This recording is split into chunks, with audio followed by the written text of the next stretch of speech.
Jesus വോയിസിൻ്റെ എല്ലാ മാന്യ പ്രേക്ഷകർക്കും യേശുക്രിസ്തുവിൻ്റെ ധന്യനാമത്തിൽ എൻ്റെ സ്നേഹവന്ദനത്തെ അറിയിക്കുന്നു. ഓരോ ദിവസവും നിങ്ങളുടെ മുമ്പിൽ യേശുവിൻ്റെ വചനം കൊണ്ട് വരാൻ യേശു തന്ന ഭയങ്കര അനുഗ്രഹത്തിനായി ഞാൻ ദൈവത്തെ സ്തുതിക്കുക. ഈ ശുശ്രൂഷ കാണുന്ന നിങ്ങൾ ഏറ്റവും അനുഗ്രഹിക്കപ്പെട്ടവരാണ്.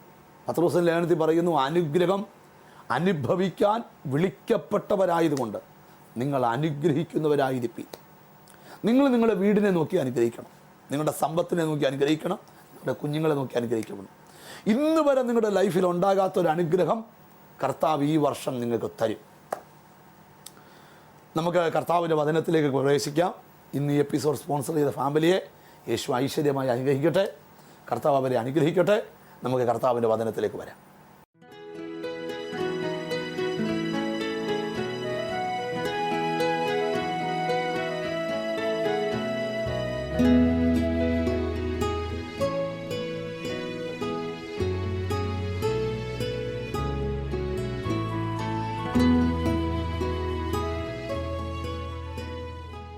ലോകത്ത് ലക്ഷക്കണക്കിന് ദൈവം സൃഷ്ടിച്ച മനുഷ്യരുണ്ട്. അവരെല്ലാം ദൈവത്തിൻ്റെ സൃഷ്ടിയാണ്.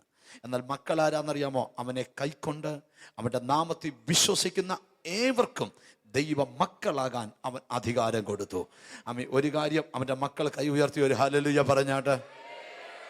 മക്കൾ എന്ന പദവി എന്ന് പറഞ്ഞാൽ അപ്പൻ്റെ സ്വത്തിന് മുഴുവൻ ഉടമസ്ഥരാണ് മക്കൾ എന്ന് പറഞ്ഞാൽ. ഇവിടെ ഇരിക്കുന്നവരാരും ദരിദ്രരല്ല, ശൂന്യരല്ല. യേശുവിൻ്റെ സകലത്തിനും നാം ഉടമസ്ഥാവകാശമുള്ള മക്കൾ അത്രേ. ഹല്ലേലൂയ. അതുകൊണ്ട് പ്രാർത്ഥനയോടെ ആയിരിക്കാം.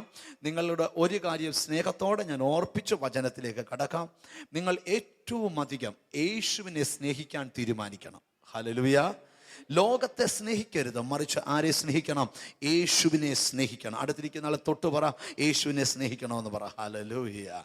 യേശുവിനെ സ്നേഹിച്ചാലുള്ള പ്രയോജനം എന്താണെന്ന് ചോദിച്ചാൽ, നിങ്ങളുടെ ജീവിതത്തിൽ ഇന്നു വരെ നടന്നിട്ടില്ലാത്ത ദൈവപ്രവൃത്തി നിന്റെ ലൈഫിൽ വെളിപ്പെടുത്താൻ എൻ്റെ യേശു ശക്തനത്രേ.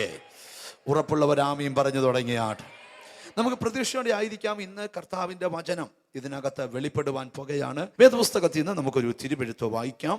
അല്പനേരത്തെ ചിന്തയ്ക്കായി പരിശുദ്ധാത്മാവ് ഹൃദ്യമായി നമ്മളോട് സംസാരിക്കും. നിങ്ങൾക്ക് എന്ത് പ്രശ്നമുണ്ടെങ്കിലും കർത്താവ് ആ പ്രശ്നത്തിന് ഉത്തരം തരും. നമുക്ക് റോമാലേഖനം എടുക്കാം. റോമാലേഖനം ഹല്ലേലൂയ 8-ാം അധ്യായം അതിൻ്റെ 31-ാമത്തെ വാക്യം വായിക്കാൻ. Roman chapter 8 verse 31. ഇത് സംബന്ധിച്ച് നാം എന്തു പറയേണ്ടു? ദൈവം നമുക്ക് അനുകൂലമെങ്കിൽ നമുക്ക് പ്രതികൂലം ആർ? വേദപുസ്തകം പറയുന്നു, യേശു നമുക്ക് അനുകൂലമെങ്കിൽ നമുക്ക് പ്രതികൂലം ആർ? എല്ലാ കണ്ണും അടച്ചാട്ട് പരിശുദ്ധാത്മാവ് പറയുക, ഇന്ന് ഇവിടെ വന്ന ചിലർക്ക് യേശു അനുകൂലമായി ഇറങ്ങാൻ പോകുകയാണ് എന്ന് പറഞ്ഞാൽ, നിന്റെ ജീവിതത്തിൽ കഴിഞ്ഞ നാളുകളിൽ വന്ന തിക്ത അനുഭവങ്ങളുടെ നടുവിൽ കർത്താവ് പറയാ, ഞാൻ നിനക്ക് അനുകൂലമായി നിൽക്കാൻ പോകുകയാ. ഇന്ന് നീ വീട്ടിൽ ചെല്ലുമ്പോൾ നിന്റെ വീടിൻ്റെ അന്തരീക്ഷത്തിന് മാറ്റമുണ്ടാകും, നിന്റെ സന്തതിയുടെ ഫ്യൂച്ചറിന് മാറ്റമുണ്ടാകും. എന്താ കാര്യം? യേശു നിനക്ക് അനുകൂലമായി വെളിപ്പെടാൻ പോകുകയാ. എല്ലാവരും ഒരു നിമിഷം വായികൾ തുറന്ന് ദൈവത്തോട് പ്രാർത്ഥിച്ചേ, കർത്താവേ അങ്ങ് എനിക്ക് അനുകൂലമാകണം. നിങ്ങൾക്ക് നിങ്ങളുടെ സ്നേഹിതർ നിങ്ങൾക്ക് എതിരാകാം, നിങ്ങളുടെ ദേശക്കാർ നിങ്ങൾക്ക് എതിരാകാം, നിങ്ങളുടെ ചാർച്ചക്കാർ നിങ്ങൾക്ക് എതിരാകാം, ആരും നിങ്ങൾക്ക് എതിരായിക്കൊള്ളട്ടെ. പക്ഷെ അവൻ അനുകൂലമായാൽ നിന്റെ ശത്രുക്കളെ അവൻ നിന്നോട് നിരപ്പിക്കും.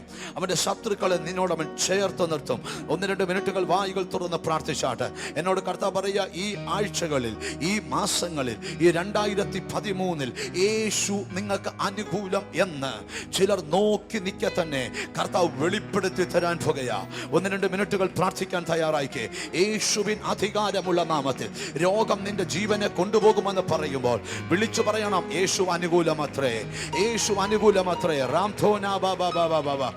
യേശുവിന്റെ നാമത്തിൽ, യേശുവിന്റെ നാമത്തിൽ, യേശുവിന്റെ നാമത്തിൽ, in the name of Jesus, in the name of Jesus, in the name of Jesus, യേശുവിന്റെ നാമത്തിൽ. ഓ താങ്ക് യു ഹോളി സ്പിരിറ്റ്. നിന്റെ ജോലി സ്ഥലത്ത് യേശു നിനക്ക് അനുകൂലമാണ്, നിന്റെ സാമ്പത്തിക തലത്തിൽ യേശു നിനക്ക് അനുകൂലമാണ്, നിന്റെ കുഞ്ഞിന്റെ വിദ്യാഭ്യാസ തലത്തിൽ യേശു നിനക്ക് അനുകൂലമാണ്. ആരൊക്കെ നിനക്ക് പ്രതിസന്ധിയായി എഴുന്നേറ്റാലും നീ ഇന്ന് പകൽ വിളിച്ചു പറയണം, യേശു എനിക്ക് അനുകൂലമത്രേ. ഇപ്പോൾ തന്നെ അത്ഭുതങ്ങൾ ആരംഭിക്കുകയാത്രേ.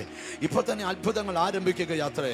കൈനീട്ടി പിടിക്കാവുന്ന ദൂരത്തിൽ ദൈവത്തിൻ്റെ നന്മകളെ ഇന്ന് പകൽ നിനക്ക് കൺമുമ്പിൽ കൊണ്ടുതരാൻ എൻ്റെ കർത്താവ് ശക്തനാത്രേ. ഞങ്ങളുടെ ദൈവമേ, സ്വർഗസ്ഥ പിതാവേ, അങ്ങ് ഞങ്ങൾക്ക് അനുകൂലമെന്ന് ഞങ്ങൾ കേട്ടല്ലോ. ഹല്ലേലൂയ. അങ്ങയുടെ സാന്നിധ്യം കൊണ്ട് അങ്ങ് ഇവിടെ നിറയ്ക്കണമേ. അങ്ങയുടെ കരം രോഗികളെ സ്പർശിക്കണമേ. അങ്ങയുടെ കരം കടക്കണികളെ പൊട്ടിക്കണമേ. അങ്ങയുടെ കരം ശാപങ്ങളെ പൊട്ടിക്കണമേ. അങ്ങയുടെ കരം അനുകൂലമായി വെളിപ്പെടണമേ. യേശു ക്രിസ്തുവിൻ നാമത്തിൽ തന്നെ. ചേർന്നൊരാമീൻ പറഞ്ഞാട്ട്. റോമാലേഖനം 8-ാം അധ്യായം വളരെ അനുഗ്രഹിക്കപ്പെട്ട ഒരു അധ്യായമാണ്. ഒരു വർഷം പ്രസംഗിച്ചാൽ തീരാത്ത ഒരു സന്ദേശമാണ് നിങ്ങൾക്ക് മുമ്പിൽ ഞാൻ പരിശുദ്ധാത്മാവിൽ നിങ്ങളുടെ മുമ്പിൽ കൊണ്ടുവച്ചിരിക്കുന്ന വചനം. നിങ്ങളത് ശ്രദ്ധിച്ചു പഠിക്കണം. ഹല്ലേലൂയ.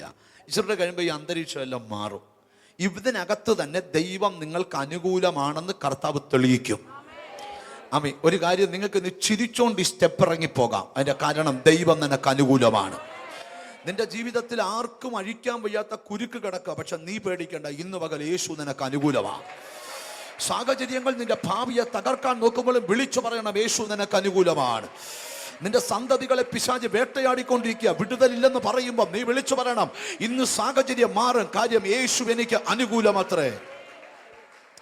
ഈ റോമാലേഖനം 8-ാം അധ്യായം എന്ന് പറഞ്ഞാൽ അത് ഭയങ്കര അധ്യായമാണ്. എന്ന് പറഞ്ഞാൽ ഒരാൾ യേശുവിലായാൽ അവൻ എന്തൊക്കെ വിടുതലുകൾ ഉണ്ടെന്ന് പഠിപ്പിക്കുന്ന പുസ്തകമാണ് 8-ാം അധ്യായം. ഒരാമീൻ പറഞ്ഞാട്ടെ. അതുകൊണ്ടാണ് നമ്മുടെ ഏറ്റവും വലിയൊരു വിടുതലിന്റെ വാക്യം 1-ാം വാക്യത്തിലുണ്ട്, ഇപ്പോൾ ക്രിസ്തു യേശുവിലുള്ളവർക്ക് ഒരു ശിക്ഷാവിധിയും ഇല്ല. ഒരാമീൻ പറഞ്ഞാട്ട്. അടുത്തിരിക്കുന്ന ആളെ തൊട്ട് പറ, ക്രിസ്തുവിലാണോ ശിക്ഷാവിധി ഇല്ല? ഹല്ലേലൂയ. ഹല്ലേലൂയ. ഞാനൊരു കാര്യം പറയാം, യേശുവിന്റെ മക്കൾ ആരും തല കുനിച്ച് കരഞ്ഞോണ്ട് നടക്കേണ്ടവരല്ല, തല ഉയർത്തി ചിരിച്ചോണ്ട് നടക്കേണ്ടവരാ. അതിന്റെ കാര്യം എന്താണെന്നറിയാം, നിങ്ങൾക്കിപ്പോൾ ശിക്ഷാവിധി ഇല്ല. കാര്യം എന്താ? നിങ്ങൾ ക്രിസ്തുവിൽ ആണ്. നിങ്ങൾ ഒരു കാര്യം, എന്തുകൊണ്ട് നിങ്ങൾ കർത്താവിനെ സ്നേഹിക്കണം? നിങ്ങൾ കർത്താവിനെ സ്നേഹിച്ചതല്ല, കർത്താവ് നിങ്ങളെ സ്നേഹിച്ചതാ. ഒരാമീൻ പറഞ്ഞാട്ട്. നിങ്ങളെ കർത്താവ് സ്നേഹിച്ചതാ. വേദപുസ്തകം പറയുന്ന ശ്രദ്ധിച്ച് കേൾക്കണം. 1 യോഹന്നാൻ ലേഖനത്തിലൊരു വാക്യമുണ്ട്, നിങ്ങളത് വായിച്ചു കേൾക്കണം. 1 John chapter 4 verse 9. 1 യോഹന്നാന്റെ പുസ്തകം 4-ാം അധ്യായം 9-ാമത്തെ വാക്യം. ദൈവം സ്നേഹം തന്നെ. ദൈവം തന്റെ ഏകജാതനായ പുത്രനെ നാം അവനാൽ ജീവിക്കേണ്ടതിന് ഒരാമീൻ പറയണം. മിടുക്ക് കൊണ്ട് തിരുവനന്തപുരത്ത് ജീവിക്കാനല്ല, നാം യേശുവിനാൽ ജീവിക്കാൻ. എത്ര പേർക്ക് താല്പര്യമുണ്ട് യേശുവിനാൽ ജീവിക്കാൻ? ഹല്ലേലൂയ. നീ പറയണം, ഞാൻ ഇവിടെ നിൽക്കുകയല്ല, എന്നെ കർത്താവ് ഇവിടെ നിർത്തിയിരിക്കുക. അപ്പം നമ്മൾ യേശുവിനാൽ ജീവിക്കുവാൻ. ഹല്ലേലൂയ. ദൈവം തൻ്റെ പുത്രനെ ഭൂമിയിൽ വിട്ടത് എന്തിനാണെന്നറിയാമോ? നിങ്ങൾ ക്രൂശ് കാണുമ്പോൾ കരയാനല്ല ദൈവം തന്നെ പുത്രനെ ഭൂമിയിൽ വിട്ടത്, അവനാൽ ഈ ഭൂമിയിൽ ജീവിക്കുവാൻ അത്രേ. എന്ന് പറഞ്ഞാൽ മനസ്സിലായോ? ഒരുത്തർക്കും തകർക്കാനൊക്കാത്തൊരു നാമം നമുക്ക് തന്നിട്ടുണ്ട്. നാമം ഏതാണെന്നറിയാമോ? യേശുവിന്റെ നാമം അത്രേ. ഒരു ഹല്ലേലൂയ പറഞ്ഞാട്ട്. പിശാച് പേടിക്കുന്ന ഒരു ഒറ്റ നാമമുണ്ടെങ്കിൽ അത് യേശുവിന്റെ നാമമാണ്. ശത്രുവിന്റെ ശക്തികൾ പരാജയപ്പെട്ടൊരു നാമമുണ്ടെങ്കിൽ അത് യേശുവിന്റെ നാമമാണ്. യേശുവിന്റെ മക്കൾക്ക് മാത്രമേ ആ നാമം ആധരത്തിൽ എടുക്കാൻ പറ്റത്തുള്ളൂ. നിങ്ങളുടെ വീട്ടിൽ പ്രശ്നം കലുഷിതമാകുമ്പോൾ നിങ്ങളുടെ വീട്ടിൽ കൂടെ നിങ്ങൾ നടന്നുകൊണ്ട് പറയണം, യേശുവിന്റെ നാമത്തിൽ വിടുതൽ സംഭവിക്കട്ടെ, യേശുവിന്റെ നാമത്തിൽ അത്ഭുതം സംഭവിക്കട്ടെ, യേശുവിന്റെ നാമത്തിൽ ജയം സംഭവിക്കട്ടെ. ഒരാമീൻ പറഞ്ഞാട്ട്. ഒരാമീൻ പറഞ്ഞു തുടങ്ങിയാട്ട്. ഞാൻ എന്തിനാ ഇത് നിന്നോട് പറഞ്ഞു? ഈ നാമത്തെ തകർക്കാൻ പ്രപഞ്ചത്തിൽ ഒരു ശക്തിക്കും പറ്റത്തില്ല. ഉറപ്പുണ്ട്? ഹല്ലേലൂയ പറ. നീ ആശ്രയിച്ചിരിക്കുന്ന നാമം ശക്തമത്രേ. നീ വിളിച്ചിരിക്കുന്ന യേശു സർവശക്തനത്രേ. അവന് ചെയ്യാൻ പറ്റാത്ത ഒരു കാര്യവുമില്ല. പക്ഷെ ഒരൊറ്റ കാര്യം ഞാൻ നിങ്ങളോട് ചോദിക്കുകയാ. ഇവിടെ 1 യോഹന്നാന്റെ പുസ്തകത്തിൽ വായിക്കുകയാണ്, നാം അവനാൽ ജീവിക്കണം. നെഞ്ചത്തോട് കൈവച്ച് പറ, ഞാൻ യേശുവിനാൽ ജീവിക്കും. ഒന്നുകൂടെ വാ തുറന്ന് പറഞ്ഞാട്ടെ, നെഞ്ചത്ത് കൈ, ഞാൻ യേശുവിനാൽ ജീവിക്കും. നീ യേശുവിനാൽ ജീവിക്കും. 2 പ്രാവശ്യം പറഞ്ഞാട്ടെ, യേശുവിനാൽ ഞാൻ ജീവിക്കും. അതിന്റെ കാര്യം എന്താ? ദൈവം തന്റെ പുത്രനെ ഭൂമിയിൽ വന്നത് കാൽവരി ക്രൂശ് കാണുമ്പോൾ നിങ്ങൾ കരയാനല്ല യേശുവിനെ വിട്ടത്, മറിച്ച് അവനാൽ ജീവിക്കേണ്ടതിനത്രേ. ഒരാമീൻ പറഞ്ഞാട്ടെ. അടുത്ത വാക്യം ശ്രദ്ധിക്കുക, നാം അവനാൽ ജീവിക്കേണ്ടതിനും ലോകത്തിലേക്ക് അയച്ചു എന്നുള്ളതിനാൽ ദൈവത്തിന് നമ്മോടുള്ള സ്നേഹം പ്രത്യക്ഷമായി. ദൈവത്തിന് നമ്മളുള്ള സ്നേഹം പ്രത്യക്ഷമായി. അടുത്ത വാക്യം, നാം ദൈവത്തെ സ്നേഹിച്ചതല്ല, നീ യേശുവിനെ സ്നേഹിച്ചതല്ല, അവൻ നമ്മെ സ്നേഹിച്ച്. യേശു നിന്നെ സ്നേഹിച്ചു. ഒരാമീൻ പറയണം. നിന്റെ വീട്ടുകാർക്ക് പോലും നിന്നെ സ്നേഹിക്കാൻ പറ്റാതിരിക്കുമ്പോൾ യേശു പറയാ, എനിക്ക് നിന്നോട് സ്നേഹമാ. ഹല്ലേലൂയ. ബൈബിൾ പറയുന്നു, ചില കർത്താവിന്റെ സ്തോത്രം ആൾക്കാർ യേശു ക്രിസ്തുവിന്റെ ക്രൂശീകരണം പ്രസംഗിക്കുമ്പോൾ കർത്താവിന്റെ സ്തോത്രം യേശുവിനെ അവർ പിച്ചക്കീറി എന്ന് പ്രസംഗിക്കാറുണ്ട്. പക്ഷെ ഞാനൊരു കാര്യം പറയാം, എബ്രായ ലേഖനത്തിൽ വെളിപ്പാട്ടി കെട്ടിയ പൗലോസ് എഴുതി 1-ാം അധ്യായത്തിൽ എഴുതി വെച്ചു, അവൻ ക്രൂശിൽ നിന്ദിക്കപ്പെടുക അല്ല, അവൻ മരണം ആസ്വദിക്കുകയായിരുന്നു എന്ന് പറഞ്ഞ മുഴു ലോകത്തിന്റെ പാപം യെശയ്യാ പ്രവചനത്തിൽ ദൈവം അവന്റെ മേൽ ചുമത്തി. നമ്മുടെ എല്ലാം അകൃത്യം അവൻ അവന്റെ മേൽ ചുമത്തി. എന്തിനാണെന്നറിയാമോ? അവന്റെ അടിപ്പിണരുകളാൽ നമുക്ക് സൗഖ്യം വരേണ്ടതിന്. ഇന്നും വിശ്വസിച്ചാൽ അടിപ്പിണരുകളാൽ സൗഖ്യം വ്യാപരിക്കുക തന്നെ ചെയ്യും. ഉറപ്പുണ്ട്? ഹല്ലേലൂയ പറഞ്ഞാട്ട്, ചേർന്നൊരാമീൻ പറഞ്ഞാട്ട്. ഹല്ലേലൂയ. ഞാൻ എന്തിനാ ഇത് നിന്നോട് പറഞ്ഞ? ഈ നാമത്തിന്റെ പവർ ഭയങ്കരമാ. എന്നോട് കർത്താവ് പറയാ, ഇന്നിവിടെ വന്ന നിന്നോടാ ദൂത്, ദൈവം നിനക്ക് അനുകൂലമായി ഇറങ്ങി നിൽക്കുക. ഇന്നുവരെ വെളിപ്പെടാത്ത ചിലത് നിന്റെ സന്തതികൾ വെളിപ്പെടുവാൻ, നിന്റെ കുടുംബത്തിനകത്ത് വെളിപ്പെടാൻ യേശു അനുകൂലമായി. ഹല്ലേലൂയ. വേദപുസ്തകത്തിലെ 1-2 പ്രത്യേകതകൾ പറയാം. ഒന്നാമത്, നിങ്ങൾ ബൈബിളിൽ വായിച്ചു, ക്രിസ്തുവിലുള്ളവന് ഒരു ശിക്ഷാവിധി ഇല്ല. ഒരാമീൻ പറഞ്ഞാട്ട്. ക്രിസ്തുവിലുള്ളവൻ ന്യായവിധിയിൽ ആകാതെ അവൻ ജീവനിൽ കടന്നിരിക്കുക. അപ്പോൾ ഒരു കാര്യം, യേശുവിനെ രക്ഷകനായി അംഗീകരിക്കാത്ത ആരെങ്കിലും ഉണ്ടെങ്കിൽ ഇന്ന് തീരുമാനമെടുക്കണം, യേശുവിനെ രക്ഷകനായി അംഗീകരിക്കാൻ. Praise God. അംഗീകരിക്കുമ്പോൾ പ്രത്യേകത, 1, ന്യായവിധി ഒഴിഞ്ഞു പോകും. 2, യേശുവിനെ രക്ഷകനായി അംഗീകരിക്കുന്ന ഒരാൾക്ക് മാത്രമേ യേശുവിനെ സ്നേഹിക്കാൻ പറ്റത്തുള്ളൂ. അടുത്തിരിക്കുന്ന ആളെ തൊട്ട് പറ, യേശുവിനെ സ്നേഹിക്കണമെന്ന് പറ. ഹല്ലേലൂയ. ഭയങ്കര ബുദ്ധിമുട്ടുള്ള കാര്യമാണ് യേശുവിനെ സ്നേഹിക്കാനായിട്ട്.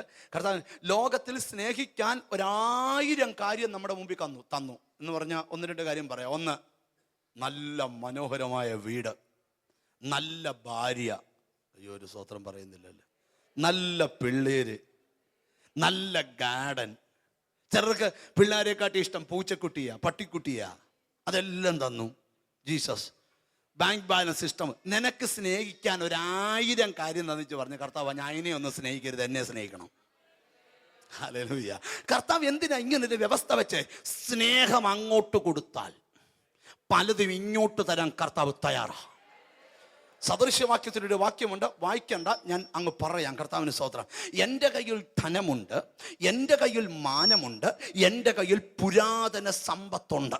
അടുത്ത വാക്യം, എന്നെ സ്നേഹിക്കുന്നവന് ഞാനത് കൊടുക്കുന്നു.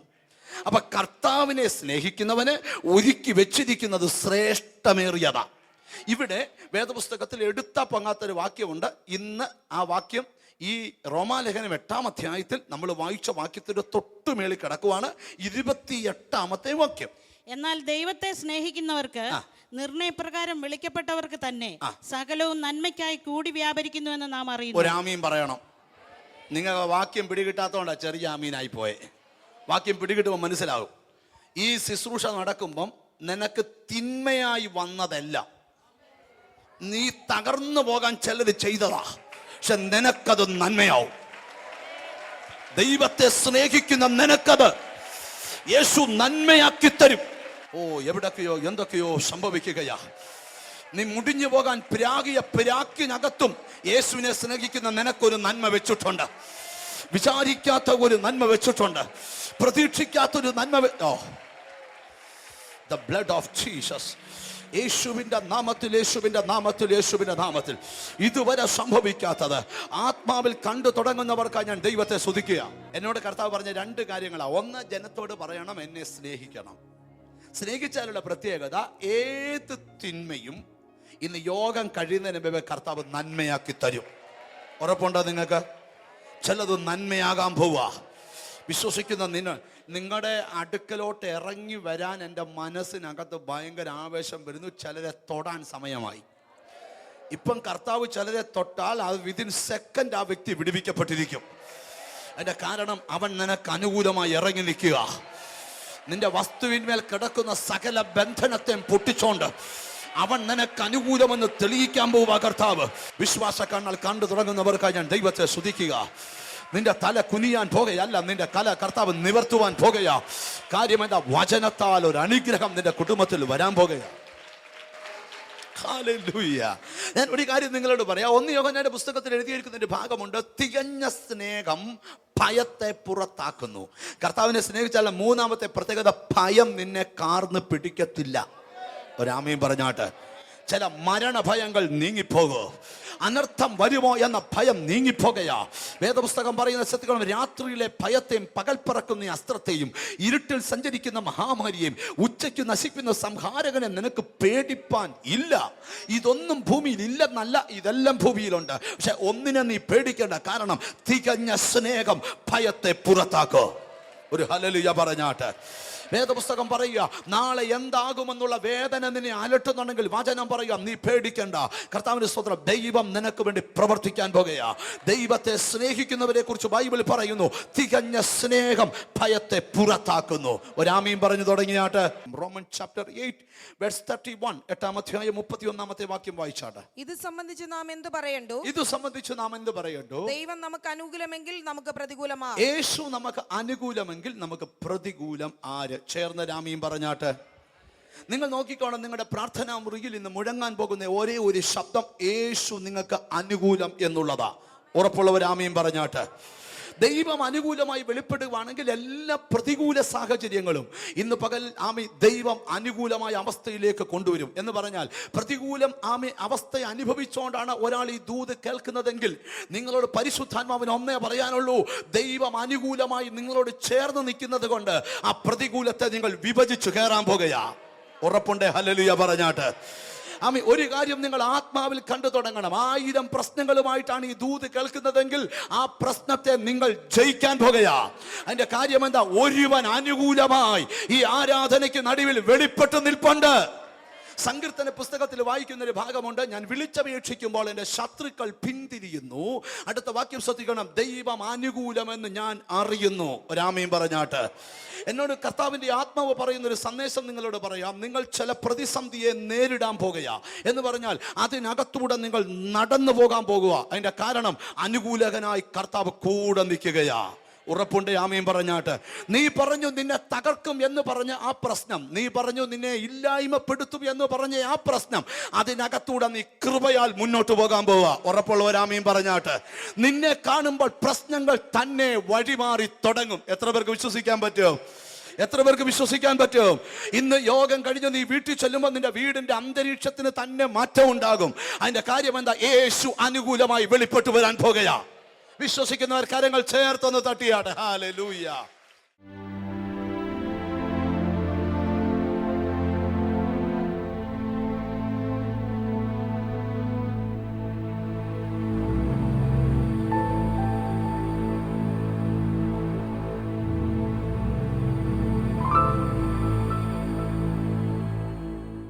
ഒരു 3-6 മാസത്തോളമായി. ആദ്യം ഈ മുഴ പോവും. മുഴ പോയി കഴിയുമ്പോൾ ഈ വലിപ്പമുള്ള മുഴ ഈ വയറിനകത്ത് നിൽക്കുക. ഇവിടെ ഇത് പോയാൽ വിതിൻ സെക്കൻഡ് നിന്റെ കാല് ഹീലാവും. ജീസസ്. ഞാൻ നോക്കി, ഇതൊരു ഓപ്പറേഷൻ തിയേറ്ററാ. കർത്താവ് ഓപ്പറേഷൻ ചെയ്യുന്നത് എന്ന് പറഞ്ഞ വചനം എന്താ? യേശു യേശു യേശു അനുകൂലമാണ്. യേശു അനുകൂലമാണ്. ഈ മഴ ഇപ്പൊ പോയാലേ പറ്റത്തുള്ളൂ. Healing power.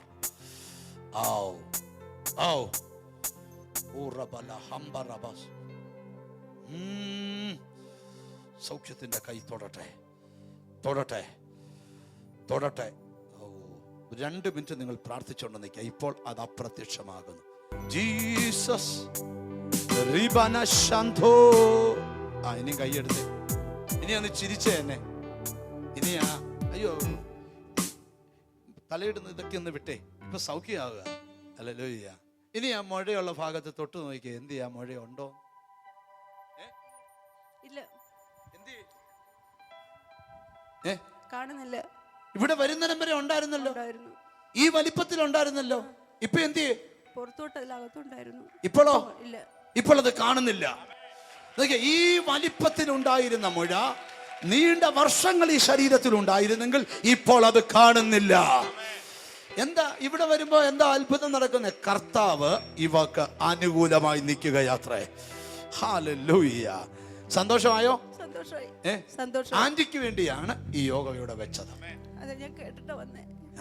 ടിവി കൂടെ കാണുന്നുണ്ടായിരുന്നു, പറഞ്ഞു. ജീസസ് മോൻ വിളിച്ചിട്ടുണ്ടായിരുന്നു ഫോണില്. ശ്രദ്ധിക്കണം, കർത്താവ് അത്ഭുതം ചെയ്യാൻ. നോക്കിയേ, ആ കാലിന്റെ ബുദ്ധിമുട്ടൂടെ മാറുക. നടക്കുമ്പോ എന്തിയാ നടക്കുന്നത്. രണ്ട് കാലും മാത്രമല്ല, ആ കാല് നിലത്ത് കുത്തുമ്പോൾ ഇങ്ങനെ മാറിപ്പോവും. ജീസസ് മുമ്പോട്ട് കയറി നിന്നാട്ട്. നോക്കിയേ, ഭയങ്കര അനുഗ്രഹിക്കപ്പെട്ട കാലാ കർത്താവ് തന്നിരിക്കുന്നത്. നടക്കാൻ പ്രയാസം, പക്ഷെ ഇന്ന് ഓടും ഇതിലേക്കൂടെ. എനിക്ക് നല്ല ഉറപ്പുണ്ട്. 9 വർഷം കൊണ്ട് നിന്റെ അസ്ഥിയിലുള്ള രോഗം അടുത്ത 9 സെക്കൻഡ് കൊണ്ട് യേശു അടുത്തുകൾ നോക്കണം. ഇന്ന് കുറച്ചുപേരെ ശൈല വിളിക്കത്തുള്ളൂ, പക്ഷെ നിങ്ങൾക്ക് മൊത്തം വിടുതലാണ്. കാര്യം യേശു അനുകൂലമാ. വലതേ കൈ പൊക്കി പിടിച്ച് പറ, യേശു അനുകൂലമാന്ന് പറ. ഇന്ന് വീട്ടിൽ ചെന്നാ കിച്ചൻ്റെ അകത്ത് കയറുമ്പോൾ പറഞ്ഞോണ്ട് കയറണം, യേശു അനുകൂലം. ഭർത്താവിനെ കാണുമ്പോൾ ചിരിച്ചോണ്ട് കൈ കൊടുത്തോണ്ട്, അച്ഛാ യേശു നമുക്ക് അനുകൂലമാണ്. പിള്ളേർ വരുമ്പം അടുക്ക പിടിച്ചു നിർത്തിച്ചോണം, യേശു എനിക്ക് അനുകൂലമാണ്. ഉറപ്പം നോക്കിക്കോണം, കർത്താവ് ആ കാലെ തൊടാൻ പോവാ. ജീസസ് ഇങ്ങനെയൊന്ന് കൊടഞ്ഞാട്ടെ. യച്ചുരുടെ ശക്തിയാണ്. പറ്റും, പിന്നെ ഇനിയും പറ്റും. മതി, മറ്റേ കാലൂടെ. മതി. ഇനിയൊന്ന് നല്ലതായിട്ട് ചിരിച്ചേ. സന്തോഷം കൊണ്ടാ ചിരിക്കണ്ടേ കേട്ടോ. ഹല്ലേലൂയ. ഇനിയൊന്ന് ചെരുപ്പില്ലാതെ ഒന്ന് നടന്നേ. എന്തേലും ഒരു ബുദ്ധിമുട്ടുണ്ടോ? എന്തില്ലാതൊക്കെ ഒന്ന് മിടുക്കിയായിട്ട് ആ ചെരുപ്പ് ഇട്ടുകൊണ്ട് താഴോട്ടിറങ്ങി ഒന്ന് പൊയ്ക്കേ. അങ്ങ് വരെ പോയേച്ച് ഇവിടെ മുമ്പിലൊന്ന് വരണം. അതിന് നല്ല കൈ നീട്ടിയില്ല പട്ടാളക്കാരൊക്കെ പോകുന്നല്ലോ ഇങ്ങനെ. അങ്ങോട്ടൊന്ന് നടന്നേ. പിന്നെ ഇച്ചിരി സ്പീഡില് കൈയൊക്കെ വീശി. പട്ടാളക്കാർ പോകുന്നത് ഇങ്ങനെയാണോ? അടുത്ത ആഴ്ച പട്ടാളക്കാരനെ കൊണ്ട് കാണിക്കാനാ. ഹല്ലേലൂയ. കൈയൊക്കെ വീശി ഒന്ന് പോയിക്കാട്ടെ. അയ്യോ, നിങ്ങളൊന്ന് കൈയൊക്കെ അടിച്ചു നോക്കിയേ. 9 വർഷം കൊണ്ട് അസ്ഥി മുഴുവൻ തകര. തിരിച്ചു വാ. ഇച്ചിരി ഓടി ഒന്ന് വന്നേ. പിന്നെ എന്തില്ലാതെ ജീസസ് ഇങ്ങിവിടെ വരെ വരണം. ഹല്ലേലൂയ. കാലിലെ വേദനയെല്ലാം നല്ല മാറിയിട്ടുണ്ട്. ഞാൻ ഒത്തിരി കിടന്ന് കഷ്ടപ്പെട്ട് എനിക്ക് മടങ്ങിയിരിക്കാൻ പറ്റത്തില്ലായിരുന്നു. 2 കാലും വേദനയായിരുന്നു. ഇപ്പോൾ ഒരു 3 മാസം കൊണ്ട് ഇടത്തെ കാലം കൂടി വേദനയപ്പോൾ വീട്ടിൽ നിന്ന് പുറത്തിറങ്ങാൻ നിവർത്തില്ല. ഇപ്പൊ എനിക്ക് സുഖപ്പെടുത്തി തന്ന ദൈവം.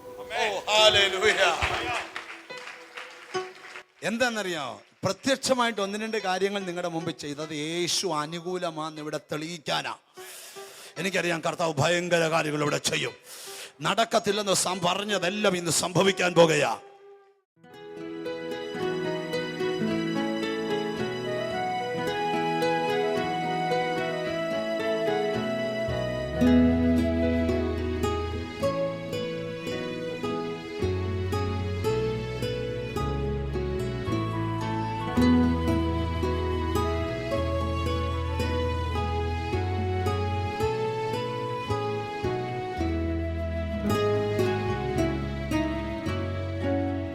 ഇതുവരെ ശുശ്രൂഷ അനുഭവിച്ചുകൊണ്ടിരുന്ന നിങ്ങൾക്ക് വേണ്ടി ഞങ്ങൾ പ്രാർത്ഥിക്കാൻ പോകും. ഈ പ്രാർത്ഥനയിൽ നിന്റെ ലൈഫിൽ അത്ഭുതങ്ങൾ നടക്കും. നീതിമാന്റെ ശ്രദ്ധയേറിയ പ്രാർത്ഥന വളരെ ഫലിക്കും. എന്നോട് ചേർന്ന് പ്രാർത്ഥിക്കുന്നവർ മുഴങ്കാലിരിക്കുകയോ കൈകൾ സ്വർഗത്തിലേക്ക് ഉയർത്തുകയോ ചെയ്യുക. കർത്താവേ, സ്വർഗസ്ഥ പിതാവേ, യേശുവിൻ്റെ നാമത്തിൽ ഈ ജനത്തിനു വേണ്ടി ഞാൻ പ്രാർത്ഥിക്കുക. യേശുവിൻ്റെ കരം ഇവരെ സ്പർശിക്കണം. വർഷങ്ങളായി ഇവരെ തകർക്കാൻ നോക്കുന്ന എല്ലാ ശക്തികളും ഇവരെ വിട്ടുപോകട്ടെ. ഒരു ഭയങ്കര അത്ഭുതം ഇവരുടെ ജീവിതത്തിൽ നടക്കണം. മാറയിലെ വെള്ളത്തിൻ്റെ കയ്പ് വൃക്ഷക്കൊമ്പിനാൽ ഒപ്പിയെടുത്തതുപോലെ ഇവരുടെ കയ്പിനെ യേശു ഒപ്പിയെടുക്കണേ. ഒരു ഭയങ്കര അനുഗ്രഹം ഇവരുടെ ജീവിതത്തിലേക്ക് യേശു പകരണമെന്ന് പ്രാർത്ഥിക്കുന്നു. ഇവരെ അനുഗ്രഹിക്കുന്നു. എൻ്റെ നാമത്തിൻ്റെ കൊടി ഉയരണം. എൻ്റെ നാമത്തിൻ്റെ ശക്തി വെളിപ്പെടുത്തണം. അനുഗ്രഹിച്ച് പ്രാർത്ഥിക്കും. യേശുവിൻ്റെ കരം തൊട്ടത് കൊണ്ട് വാഴ്ത്തും. യേശു ക്രിസ്തുവിൻ നാമത്തിൽ തന്നെ. ആമേൻ, ആമേൻ, ആമേൻ. ഞങ്ങൾ ശുശ്രൂഷിച്ച ശുശ്രൂഷ നിങ്ങൾക്ക് അനുഗ്രഹമായി എന്ന് വിശ്വസിക്കട്ടെ. ഞങ്ങളെ നേരിട്ട് കണ്ട് പ്രാർത്ഥിക്കാൻ ആഗ്രഹമുണ്ടെങ്കിൽ ഞങ്ങളുടെ ആരാധനാ സ്ഥലങ്ങളിൽ വരിക. നേരിട്ട് കാണാം. God bless you.